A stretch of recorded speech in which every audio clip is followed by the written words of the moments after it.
aproveitarmos esse instante para parabenizar a nossa SECJ, Centro Espírita Caminho de Jesus, pelos seus 71 anos, amanhã, 22 de maio, parabenizar especialmente nessa manhã festiva os nossos queridos irmãos do Coral Nélio Abrantes, de Cachoeiro de Itapemirim, do Centro Espírita Jerônimo Ribeiro, não é isso mesmo? E vejamos, a apresentação que nós acabamos de receber é um presente extraordinário, falando de Jesus, falando do nosso Pai Criador, falando do amor, falando de tudo que Jesus nos falava. De tudo isso, eu queria deixar essa imagem para a gente conversar, fazer esse bate-papo. É a imagem, uma das reproduções daquele momento chamado a caminhada de Emaús, ligada ao tema da nossa palestra, A Caminho com Jesus. Quase parece o nome da nossa casa espírita. Quase parece. Quase parece. De propósito, naturalmente. No livro Parábolas e Ensinos de Jesus, no capítulo Provas da Imortalidade que Jesus deu aos seus discípulos, o Caibá Schuber, que foi reverenciado em bibliografia própria específica da FEB como um dos maiores vultos do espiritismo brasileiro, também conhecido nos meios espíritas como o pai da pobreza e apóstolo de Matão, cidade perto da nossa querida Ribeirão Preto, a nossa terra, junto com a cidade que nascemos, São Joaquim da Barra. Incansável propagador da doutrina espírita e realizador de uma obra das mais admiráveis. Nós vamos encontrar o texto que eu vou passar a ler, para depois a gente analisar um pouquinho. Veja que dentro dessas obras admiráveis de Caibá, há uma casa de recolhimentos, uma casa de criança, a Revista Internacional do Espiritismo, o jornal Clarim, a Casa Espírita, etc, etc e tal.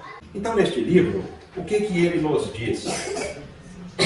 Nesse mesmo dia, abre, aqui aspas, 2 dentre eles caminhavam para uma aldeia chamada Emaús, distante de Jerusalém, 60 estádios.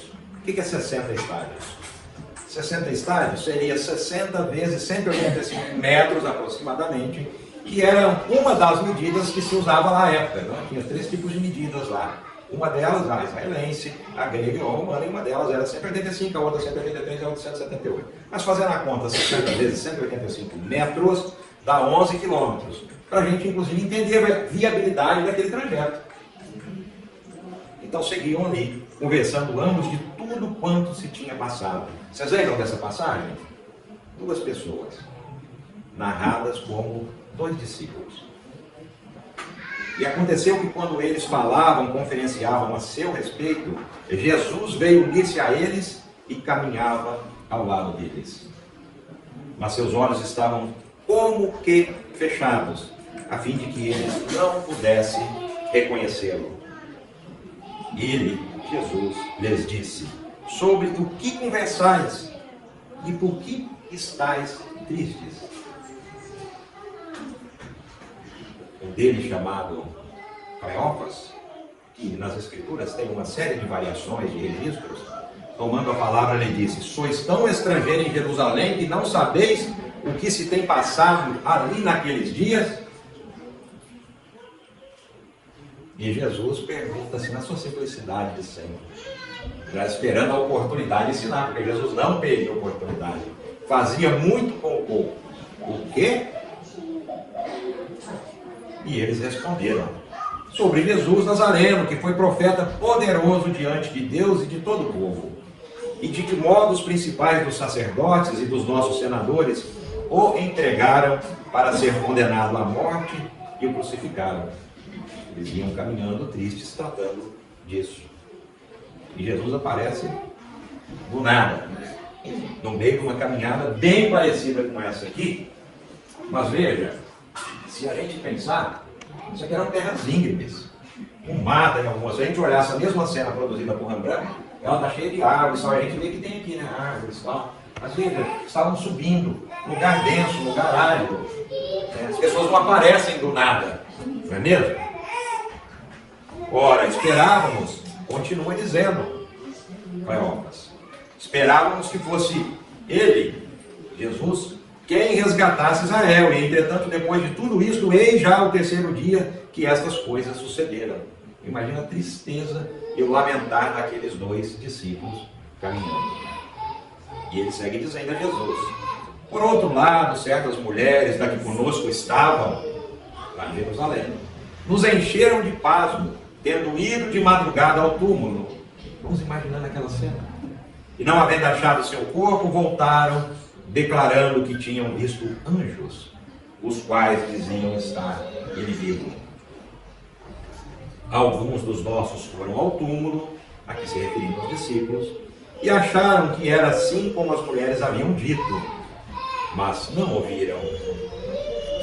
Então ele, Jesus, lhes disse: ó insensatos e tardios de coração, para crer em tudo quanto os profetas disseram. Jesus exclama isso. Não era preciso que o Cristo sofresse todas as coisas e que entrasse assim na sua glória? Os indaga.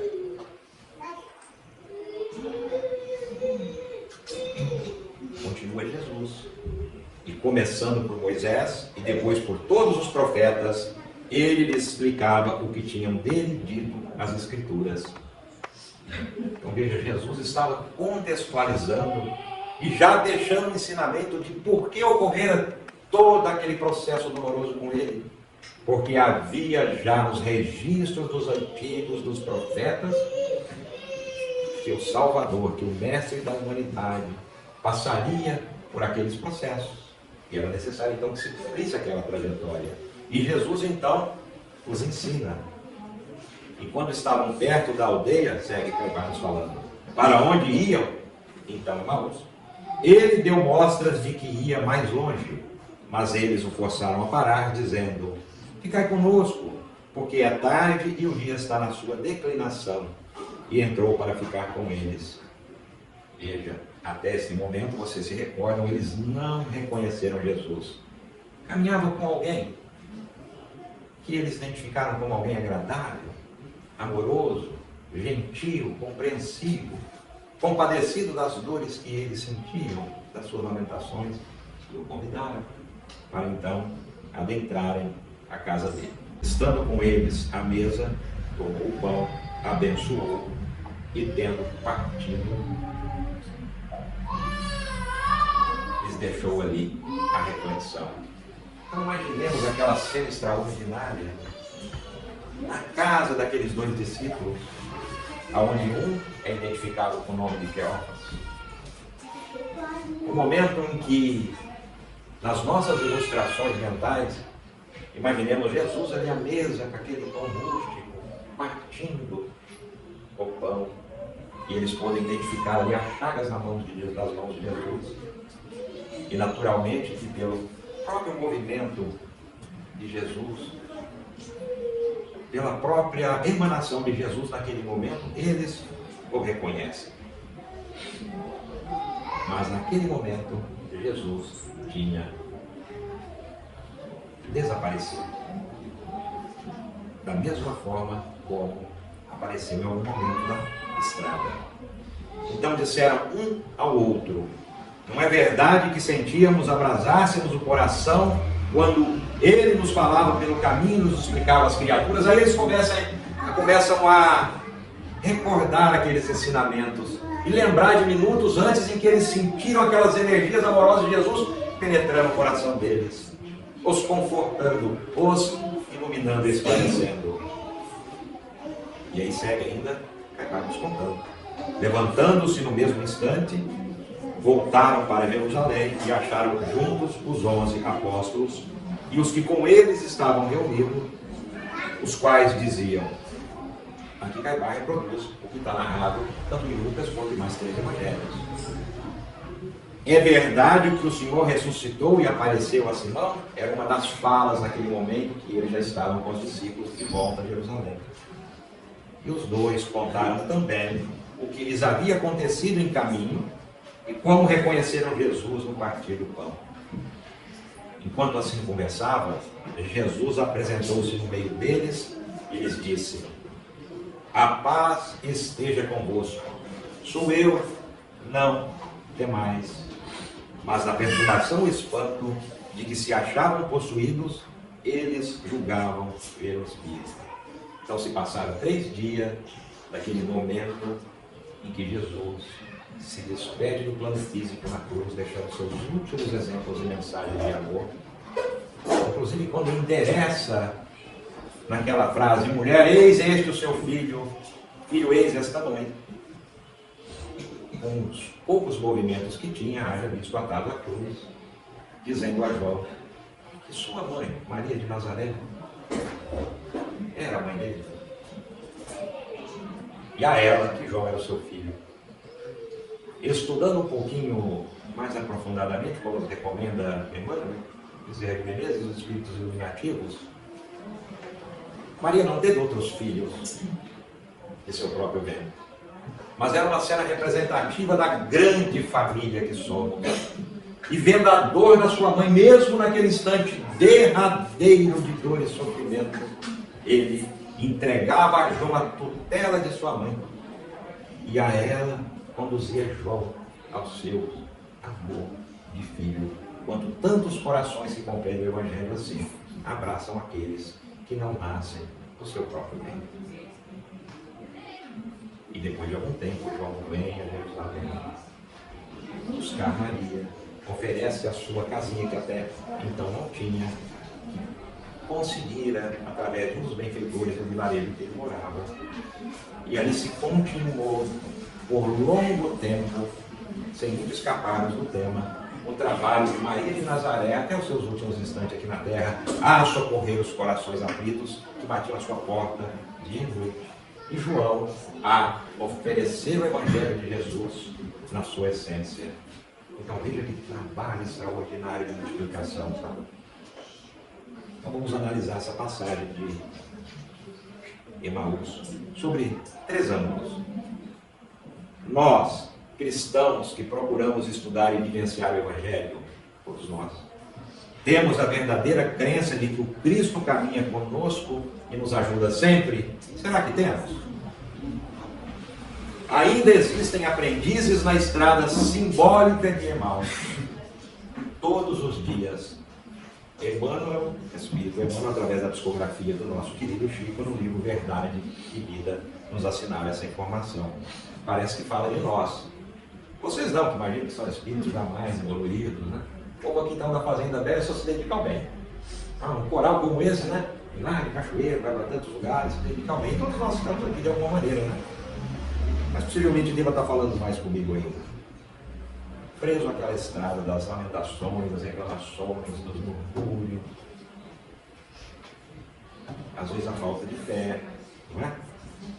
E aconteceu, a terceira coisa que queríamos analisar, e aconteceu que estando com ele à mesa, tomando o pão, abençoou e partiu e lhe deu. Abriram-se-lhes então os olhos e o conheceram e ele desapareceu-se-lhes. A ressurreição pressupõe o retorno à vida do corpo que já está morto. É importante a gente olhar essas informações para depois entender aquele momento de Jesus. O que a ciência demonstra ser materialmente impossível. A reencarnação é a volta da alma ou espírito à vida corpórea, mas em outro corpo, novamente formado para ele que nada tem de comum com o antigo. Nos diz Allan Kardec no Evangelho segundo o Espiritismo, lá no capítulo 4, item 4. A ressurreição pressupõe o retorno da vida do corpo que já está morto. No caso de Lázaro, para os homens daquela época, que consideravam morto o indivíduo desde que deixara de respirar, veja o contexto. Parou de respirar, morreu. Havia ressurreição em tais casos. Qual é a explicação? Mas o que na realidade havia era cura, e não ressurreição na acepção legítima do termo. Jesus se mostrou com o seu corpo, perispírito, diferente, quando se apresentou àqueles 2 discípulos a caminho de Emaús, quando se apresentou às suas discípulas no 3º dia, o que explica que só tenha sido visto pelos que ele quis que o vissem. nos afirma também Allan Kardec, lá na Gênesis, no capítulo 15. Olha que extraordinárias elucidações. E isso é um convite quando nós estamos falando aqui sobre estudar com um pouquinho mais de profundidade, com um pouquinho mais de tempo. Eu sempre digo isso, né? Não precisamos de pegar o texto e lê-lo inteiro, mas pegar os trechos, colocar, localizar os sinônimos adequados para as expressões que alguns de nós acham difícil, de Emmanuel, de Bezerra. Tem uma que eu acho que vocês sempre reclamam que escreve muito dificilmente, que é a psicografia do Divaldo. Ninguém reclama, só algumas pessoas falam, ainda bem, eu também não reclamo não, eu gosto de ânimos, né? É porque a gente é apressado com as coisas, a gente quer beber numa fonte extraordinária que trata da dor da alma, das nossas inquietações, das nossas reencarnações que vêm se sucedendo, e aí a gente quer entender tudo de uma vez só, apressadamente, uma vez vai ser um doutor em problemas da alma. Não dá, né? Como diz o jovem, não rola. Mas se a gente tiver o cuidado de pegar um dicionário, que a gente tem aos montes, gratuitamente na internet, né? E procurar em qual contexto, qual a melhor palavra se encaixa naquele texto. E às vezes a gente é surpreendido porque bota um contexto lá, uma tradução para aquela palavra. Aí se você estuda mais um pouquinho, você volta e fala assim, não é bem esse aqui não, é um outro contexto, que dá aí todo sentido a cada questão. Por isso Emmanuel nos recomenda que estudemos os ensinamentos do Evangelho, estudemos os espíritos iluminativos da purificação e aqueles que sucederam Kardec, por exemplo, na psicografia extraordinária do nosso Francisco Cândido Xavier, do nosso querido irmão Divaldo, do Raul Teixeira. E não precisamos de avançar muito mais não, porque só aí já tem umas 700 e tantas obras ou mais. Eu acho que seja meio difícil a gente estudar uma encarnação, tanto material riquíssimo e profundo, com diversidade, né? Como trata ali tantos temas. Veja, o livro dos Espíritos trata da vida em todas as suas situações cotidianas e das situações profundas.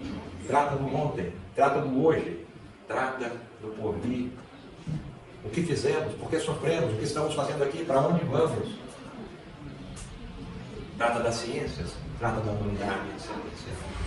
Especialmente se nós voltarmos ao verdadeiro cartesiano, que é a nossa amada e bendita doutrina. Se fizermos isso, recomenda Emmanuel, ao dizer que as religiões não conseguem avançar de modo geral, porque se prendem ao texto, a estudo textual. E textual a gente vê que fica difícil compreender. Muitas coisas não são nem verossímeis, de fato, né? Por exemplo, a ressurreição. É impossível, como nós acabamos de ver. Então, que procuremos estudar um pouco mais. O Espírito pode tornar-se visível, segundo, então, aquele momento de Jesus, e falando da apresentação de Jesus aos discípulos, algumas ocasiões, me parece que registradas e já bastante aceitas, inclusive pela ciência, 10 ou 12 situações que puderam ali ser reconhecidas baseado na comparação de vários textos, de imagens, de registros. As imagens são pinturas, né, como tinha para a época. Vou retornar aqui esse textozinho repetindo ele. O Espírito pode tornar-se visível pelo mesmo princípio de todas as manifestações. Kardec nos falando lá no Livro dos Médiuns, capítulo 6º. Reside nas propriedades do perispírito que pode sofrer diversas modificações. Por isso que muitos de nós que não somos médiuns ostensivos, não somos dotados da potencialidade mediúnica, da antena psíquica mediúnica, do equipamento físico apropriado, montado pelo perispírito antes da reencarnação, ao serviço da mediunidade bendita, vimos em alguns momentos, de relance por instantes, a imagem dos nossos entes queridos. Sonhamos com eles de tal maneira, às vezes, que parece que estávamos com eles em realidade. Outras vezes a gente cochila no sofá, ou no ambiente que a gente esteja, e sente aquela presença viva do nosso ente querido, de uma alma amiga, de um perfume, de uma melodia indescritível. Somos imortais. E veja, aqui Kardec nos explica, não há nada de complicado, de difícil. A capacidade do perispírito se apresentar da forma que queira, para quem queira.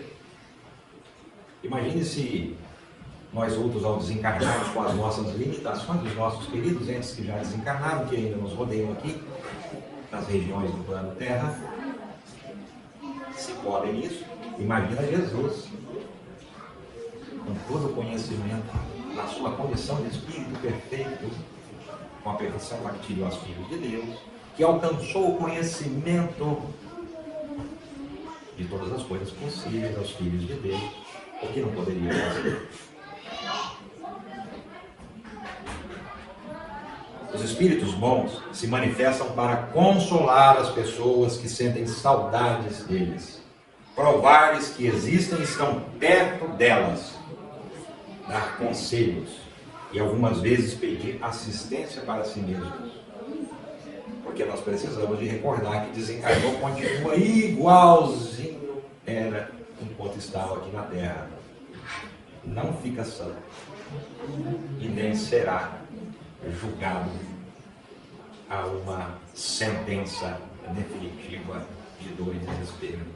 Isso nos faz recordar quando nos deparamos com o suicídio, que talvez a única coisa que possa consolar o coração paterno de um esposo, esposa, de um filho, de um irmão, de um amigo, é que mesmo depois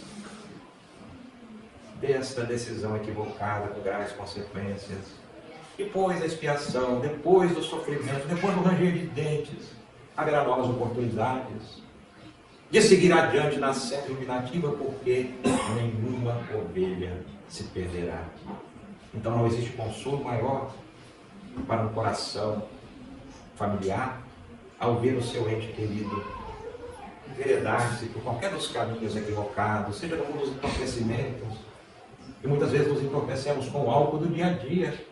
Ah, mas é só um copinho. Agora sou eu falando. Um copinho só para as duas, quer dizer, meia tacinha de vinho, Jorge, tá bom. Você não dá para ficar sem.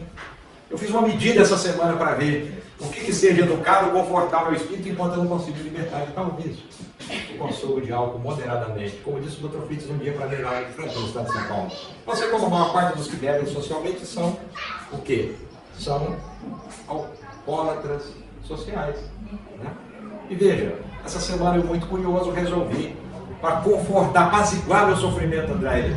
Porque é uma briga lá em casa. Você fala o evangelho, você sabe que o álcool faz mal, você tem que tomar aqui, você tem que sentar.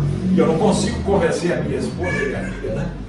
De qualquer outra razão, porque sei que o melhor seria nos libertarmos de todos os vícios, do consumo exagerado de qualquer alimento, inclusive dos doces, dos refrigerantes, etc. Né? Porque tudo em demasia faz mal, não é mesmo? Mas o álcool, especialmente o fumo, são muito mais agressivos. Aí eu fiz a medidinha lá, vi, não contei para você ainda, mas 180 ml, é aquele menos do que um copo americano ali que nós conhecemos. 2 vezes por semana o cardiologista falou que faz bem, se você não tiver nenhuma contraindicação. Então pronto, apaziguei o meu espírito, enquanto eu não consigo libertar disso. Mas conversando outro dia com o Aldenir aqui, a gente inclusive falando sobre churrasco, ele me deu uma aula sobre isso, dizendo assim, você pode até fazer um churrasquinho, mas você come só aquilo lá que é necessário para matar a sua fome. Não estou ficar lá 3, 4 horas, aquele negócio funcionando, e você come, você está satisfeito, você continua satisfeito, continua comendo. Tá certo? E eu fui embora daqui pensando exatamente assim. Você pode fazer churrasco, mas em tudo a gente pode ser educado, não é mesmo? Vejamos, se os espíritos do bem assim procedem a se apresentar a nós, os espíritos maus se manifestam para amedrontar-nos e muitas vezes vingar-se. E aí nós, que trabalhamos na Reunião Mediúnica, vemos as narrativas todos os dias. De por que nos acompanham? Porque nós, em algum momento, causamos dor às outras criaturas. Todos nós. Hoje, graças a Deus, nós ficamos envergonhados quando nós olhamos no diário e vemos aquelas criaturas que ainda experienciam por escolha própria, no uso do seu livre-arbítrio, o mal tempo integral. Nós outros, nós experienciamos o mal, só de vez em quando a gente solta uma fofoquinha, quando a gente faz uma crítica mais ácida ao colega trabalhador. Eu vou dar um exemplo a vocês. Eles vão falar, mas que palestrante chato, ele ficava lendo, falou muito, um monte de exemplo, etc. Não exercer a paciência é bom de cada dia, tá certo? Não exercer a tolerância. Né? Às vezes a gente solta pequenas pérolazinhas ao longo do nosso dia, que a gente acaba então se conectando com essas criaturas que muitas vezes só se divertem com a nossa ignorância, com a nossa pequenez, mas outros estão se conectando a nós porque aproveitam esses momentos de desequilíbrio menor quando fazemos só isso. Mas aí quando a gente fica com raiva do vizinho, quando a gente fica com ódio de alguma coisa, quando alguma coisa não sai exatamente como a gente gostaria, a gente pega um objeto e arremessa. Eu sei que aqui ninguém faz isso, nem aí, que vai nos ouvir depois. Mas, em algum momento a gente dá uma agitadinha maior. Né? E aí nós damos oportunidade abrindo o nosso clube mental como nos informa, inúmeras oportunidades, igual do Franco, para nos conectarmos com esses que são os nossos credores. E as coisas se desarranjam. E às vezes se desarranjam por um longo período. Tá certo? Essas informações que eu acabei de ler estão lá no capítulo 6, no item 100 do livro dos Médiuns. E na Gênesis, no capítulo 15, Kardec nos diz assim: as aparições de Jesus, abre aspas para Kardec, se explicam perfeitamente pelas leis fluídicas e pelas propriedades do perispírito, e nada de anômalo, ou seja, anormal, estranho, apresentam em face dos fenômenos do mesmo gênero, cuja história antiga e contemporânea oferece numerosos exemplos. Sem identificar-se, voltando à cena do caminhar em Emaús, Jesus esclareceu as verdades da Escritura, exaltou a cruz e o sofrimento. Jesus ensinando.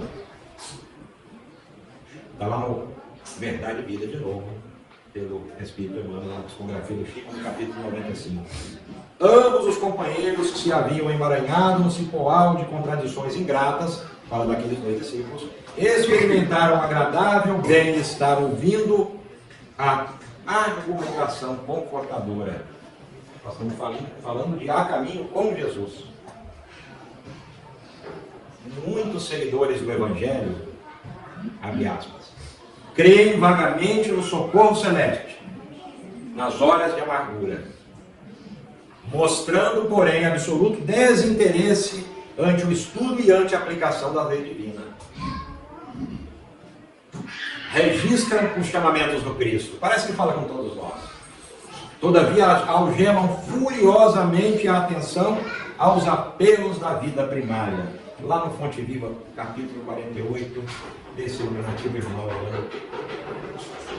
Então, veja, creem vagamente no socorro, nas horas de amargura. Vagamente. Quando creem. Porém, mostram absoluto desinteresse ante o estudo e ante a aplicação divina. Porque não adianta, eu sempre lembro do nosso querido e didático e rigoroso companheiro do mundo espiritual, lá nos trabalhos do Hospital Psiquiátrico de Franca, através do médium Eduardo, então o espírito Dr. Fritz, um desses que utilizam esse pseudônimo, a nos chamar a atenção para a situação que nós quase sempre vivenciamos. Aprendemos com o Evangelho, nós lemos o Evangelho, nós estudamos as obras kardecianas, estudamos os espíritos iluminativos, mas aquilo quase que sempre são palavras belas, são livros que se perdem porque nós não fazemos essa segunda parte aqui, que é a aplicação da lei. Por isso que eu escolhi trazer o Schutter, lá de Matão, compreendeu Jesus lá nos anos de 1905, quando ele se aproximou do Espiritismo, e veja que havia uma limitação muito grande de obras traduzidas para o português. E esse livro que eu citei dele, tem lá uma série de lições onde ele nos dá em cada uma aula muito clara, muito iluminativa das passagens de Jesus. Então nós precisamos de sair da teoria e ir para a prática. Ora, qual é a prática? É um abraço fraterno, é um bom dia, é uma boa tarde, é uma boa noite, é observar como eu posso ajudar o meu vizinho que nunca vai falar do seu sofrimento, porque é vergonhoso, é duro, é difícil. Ah, mas porque é orgulhoso. Mas quem somos nós para julgar o que é cada um de nós? Nós não somos também? Vaidosos, muitas vezes. Todas essas coisas juntas e outras tantas. Porque nós sabemos que reencarna na Terra ainda neste momento, no mundo de provas e expiações, são espíritos endividados, necessitados do exercício do bem. Então nós precisamos de ter olhos abertos para ver a dor alheia. Eu sempre digo, gosto de lembrar que milhões de pessoas no nosso país Milhares ou centenas, dependendo do tamanho da cidade em que residimos, passam fome. Não tem um alimento diário, não comem um prato de comida todos os dias, fazem nem uma única refeição por dia. Essa é a realidade de uma parte do nosso país. Por isso nós precisamos, mais do que nunca, nos transformarmos naquele homem de bem que enxerga a dor alheia, que enxerga o sofrimento alheio.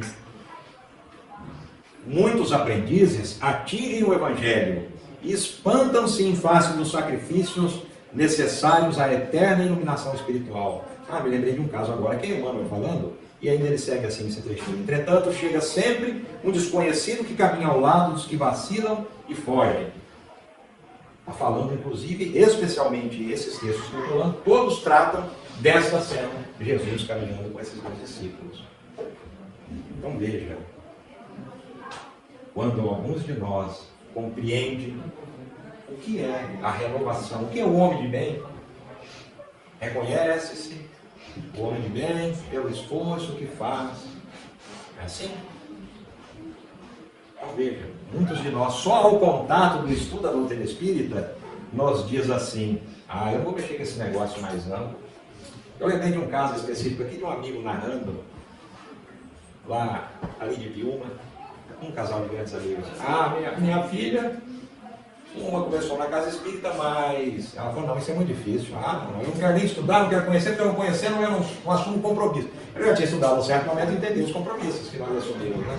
Aí estava tentando remendar e dizendo assim: bom, eu não estudando, eu não entendi, eu não aprendi, tá certo? Aí eu não tenho que saber, eu não sei. Se eu não sei.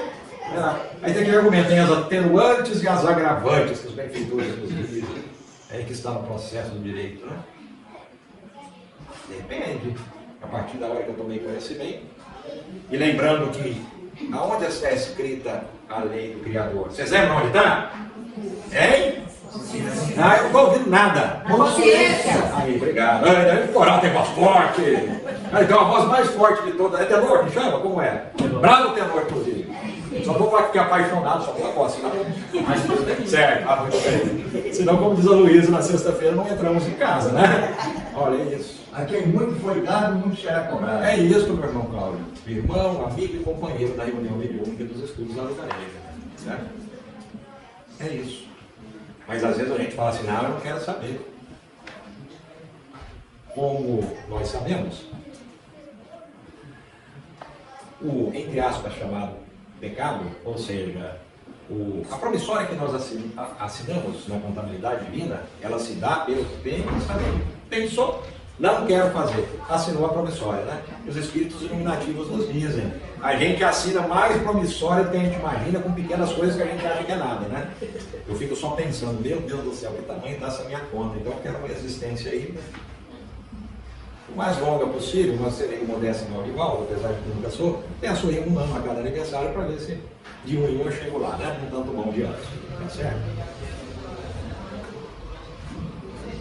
Para o homem, Jesus constitui o tipo da perfeição moral a que a humanidade pode aspirar na Terra. Deus nos oferece como o mais perfeito modelo, e a doutrina que ensinou é a expressão mais pura da lei do Senhor, nos diz Kardec, lá na questão 625 do Livro dos Espíritos. Ser, melhor dizendo, tomem bem nota disso. Ser cristianismo é esperança sublime, amor celeste e fé restauradora. É também trabalho, sacrifício, aperfeiçoamento incessante. Quando eu estava preparando esse nosso bate-papo, aí eu lembrei da sexta-feira, né? Antes de ontem, falei assim: por isso os espíritos benfeitores trouxeram as cartinhas que aquela mais de centena e meia, 2 centenas de pessoas estavam ali buscando. Trabalho, sacrifício, aperfeiçoamento incessante. Me fez lembrar que eu comecei a caminhar esses dias, né? Porque como é que você vai dizer para o paciente? No momento da idade, a gente começa a ter mais consciência das coisas, né? E eu tenho um projeto de vir no futuro breve clinicar na área da saúde mental. Eu trabalho hoje com outra coisa totalmente diferente, é consultoria e direção estratégica, mas enfim. De tanto dizer aos jovens, aos colegas, que a gente, daqui para frente, eu estou dizendo isso há 10 anos já, nós teremos várias profissões, 2, 3, 4, né? Você forma engenheiro, depois vira outra coisa, depois outra coisa. Então, aqui saindo alguém de uma área de gestão de crise, etc e tal, para fazer algo que... Aí depois de um certo tempo eu pensei, mas eu desde criança gostava disso.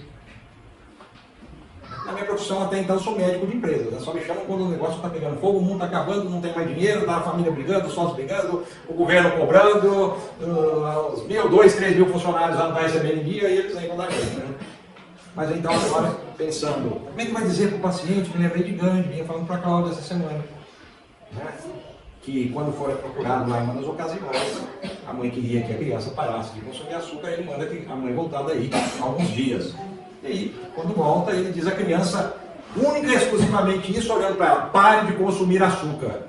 Aí aqueles que estavam à volta dele, né, os seus seguidores, discípulos, disseram assim, mas demorou tudo isso só para falar isso. Para de comer açúcar, eu quero falar aquele dia de primeira, né? Sei que você sabe como é. Ele falou que eu consumia muito açúcar, eu precisei de me educar para depois poder falar. Veja, nem tudo é possível, mas nós precisamos nos esforçarmos para que aquilo surja com naturalidade. Por que todos os espíritos iluminativos têm efeito sobre nós? Porque eles falam da experiência própria. Então eles convidam o Evangelho, o trabalho do bem. E nesse trechinho aqui, Emmanuel ainda nos diz, comprovando suas lições divinas, o Mestre Supremo viveu servindo e morreu na cruz. Verdade e vida, lá no capítulo 169 de Emmanuel de Nosso Chico. A linguagem do Cristo sempre se afigurou, tomem bem nota disso. Há muitos aprendizes indecifrável e estranha, como eu falava há pouco. Percebem, mas não ouvem, informam-se, mas não entendem. Não nos esqueçamos, pois, que é sempre fácil, isso é que eu quero que vocês tomem nota, é sempre fácil assinalar a linguagem do Senhor, mas é preciso apresentar-lhe o coração vazio de resíduos da terra, para receber em espírito e verdade, recordando a cena daqueles dois discípulos, que estavam a lamentar, presos ao sofrimento dos tristes dias eternos, a palavra divina. Está lá no livro Fonte Viva, no capítulo 48. A aparição de Jesus aos discípulos na estrada de Emaús representa significado aprendizado a todos nós, que aspiramos a obreiros da seara do Senhor. Está falando especialmente com nós agora, espíritas. Espíritos imperfeitos que somos, temos um longo caminho a trilhar. Muitas vezes iremos percorrer o caminho de Emaús. Em dias de brisas suaves, nossa alma acolherá os ensinamentos do Mestre. Não é assim? O dia que está tudo bem, está tudo maravilhoso. No entanto, quando as tempestades provacionais chegarem para que fortaleçamos a nossa fé, a descrença se apropriará de nosso ser e a fé tornar-se-á vacilante. Então veja, as provações são as oportunidades do nosso crescimento. Bendita a provação, bendita a dor, bendita as experiências que nos fortalecem. Os dois aprendizes não conseguiram identificar o Mestre nem pelas palavras, nem pelo gesto afetuoso, apenas identificando-o diante da bênção e da partilha do pão, assim dissipando todas as suas dúvidas e credo. Já encaminhando para o fim. Será que o mesmo não está acontecendo no mundo há milênios? Será que isso não está acontecendo conosco? Não somos aqueles viajores ali de nós, que nas horas difíceis duvidamos, esquecemos de Jesus, achamos que a vida é muito difícil, que as nossas provas são maiores do que nós suportamos, que o nosso Pai tem sido injusto conosco. Muitas vezes confessamos ter fé, contudo afastamos-nos por não atingir de imediato essas extraordinárias vantagens e capricho a que aspiramos. Porque muitas das vezes nós imaginamos que ao trabalhar na casa espírita, ao estudar o espiritismo, a gente resolve todos os nossos problemas. Eu estou ajudando a fazer sopa, eu estou lá, eu faço atividade, eu dirijo a casa espírita, eu sou presidente da casa espírita, eu sou médium, eu trabalho na reunião mediúnica, eu faço a sustentação, eu aplico o passo, eu limpo o chão da casa espírita. Não resolveu nada, continuo com os mesmos problemas. Nós não estamos ouvindo o Evangelho, nós não estamos compreendendo o Evangelho de Jesus. Estamos com os olhos fechados, como estava Saulo, que era um discípulo do amor, mas ao reencarnar, equivocou-se na escolha do serviço, achando que servia ao Pai, mas era o espírito iluminado, e ao encontrar Jesus corrige seu mundo. Porque não se engane, ninguém se transforma do dia para a noite. Era impossível um homem devedor no espírito, da canha, como sou eu, encontrar Jesus e alguns dias depois se tornar uma alma iluminativa na construção do bem na terra. E assim atemorizamos-nos frente aos sacrifícios necessários que nos levarão à iluminação espiritual. E enquanto não entendemos o ambiente divino da cruz, sempre se aproximará de nós um desconhecido com sua voz firme, segura, bondosa e com seus esclarecimentos claros e doces, amparando-nos enquanto não nos sentimos confiantes e fortalecidos na fé. Isso é extraordinário. Todos nós temos o nosso anjo guardião, o Espírito iluminativo que está ao nosso lado nos inspirando.